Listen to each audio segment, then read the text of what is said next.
এবার আসি দ্বিতীয় তৎপুরুষ সমাস। দ্বিতীয় তৎপুরুষ সমাসের একটা উদাহরণ দিলাম যে দ্বিতীয় বিভক্তি লোপ পাবে। দ্বিতীয় বিভক্তি লোপ পেয়ে যে সমাস গঠন হবে সেটা হলো দ্বিতীয় তৎপুরুষ সমাস। এবার দেখেন একটু খেয়াল করেন, বলছে যে দ্বিতীয় তৎপুরুষ সমাস স্বরকে নিক্ষেপ স্বরনিক্ষেপ, সাহায্যকে প্রাপ্ত সাহায্য প্রাপ্ত। এখানে আছে হলো সাহায্যকে প্রাপ্ত, বীজ বোনা বীজকে বোনা, বিপদকে আপন্ন বিপদকে আপন্ন বিপদ আপন্ন। তাহলে সমস্ত পদে কি লোপ পাবে? বিভক্তি লোপ পাবে। আর ব্যাস বাক্যে এসে বিভক্তি থাকবে। বলছে কে, এখানে কে দ্বিতীয় বিভক্তি লোপ পেয়েছে, দ্যাটস ওয়াই এটা হলো দ্বিতীয় তৎপুরুষ সমাস। এটা কোন তৎপুরুষ সমাস? দ্বিতীয় তৎপুরুষ সমাস। এবার আসেন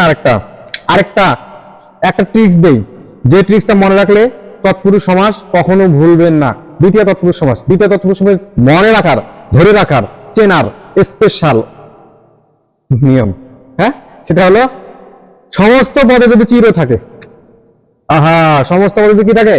চির থাকে।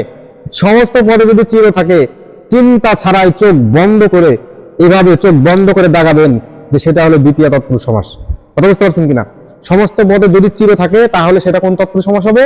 দ্বিতীয় তৎপুরুষ সমাস। সমস্ত পদে চির থাকলে দ্বিতীয় তৎপুরুষ সমাস।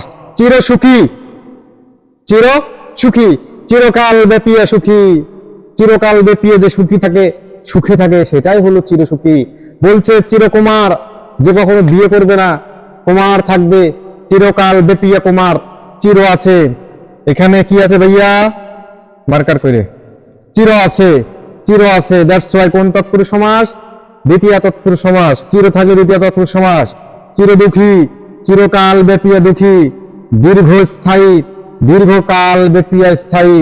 বলছে ক্ষণস্থায়ী, ক্ষণকাল ব্যাপী স্থায়ী। এখানে কিন্তু চির নাই, হ্যাঁ, এই দুটো কিন্তু চির নাই। কিন্তু এই দুটো চির না থাকলেও যেহেতু স্থায়ী ক্ষণ বোঝাইছে, ক্ষণকাল ব্যাপী স্থায়ী, এই দুটো কোন সমাস হবে? দ্বিতীয় তৎপুরুষ সমাস। কথা কি বুঝতে পারছেন? না বুঝলে আবার ভালো করে বুঝেন।